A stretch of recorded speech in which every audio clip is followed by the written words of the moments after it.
In the last 30 days before CLAT, I jumped from the mid ranks to an All India rank of 17. I did not start studying longer, but I just changed how I studied. Here's exactly what I did. Very simple but game changing.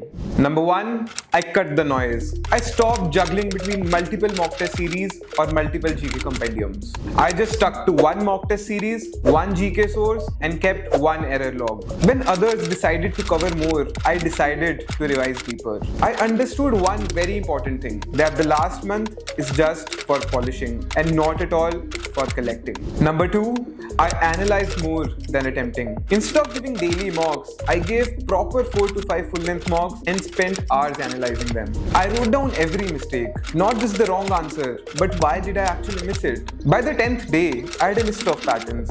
Rushing RC, skipping connectors, second-guessing legals, and once I knew this, I fixed them one by one. Number 3. I studied in exact CLAT replica conditions. I gave the mock from 2 p.m. to 4 p.m. the actual CLAT timings. I used the same pen, the same desk, and with no phone distractions nearby. I trained my body and brain for actual CLAT paper rhythm so that the paper did not feel stressful but familiar. Number 4, I covered all sections daily. In the last month, I made it a point to give short but dedicated time to all 5 sections.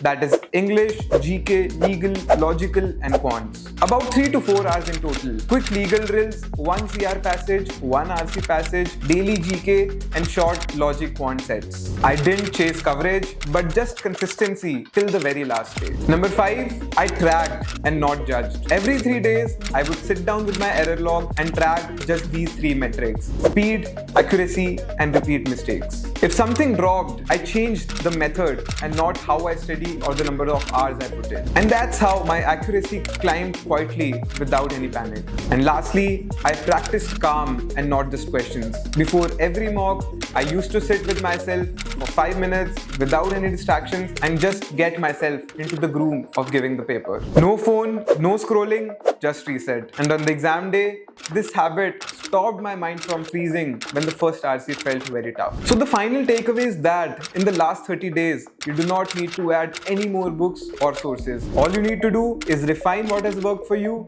and disregard what has not worked for you. You need to analyze every mock, revise smartly, and just stay consistent. You can achieve the same thing as I did, but for that, you need to keep it simple, avoid distractions, and work on your weak spots. If you want a structured path like this, with guided mocks, analysis support, and personal mentorship, NLTI's courses follow the same method as what I did to get an All India rank 17.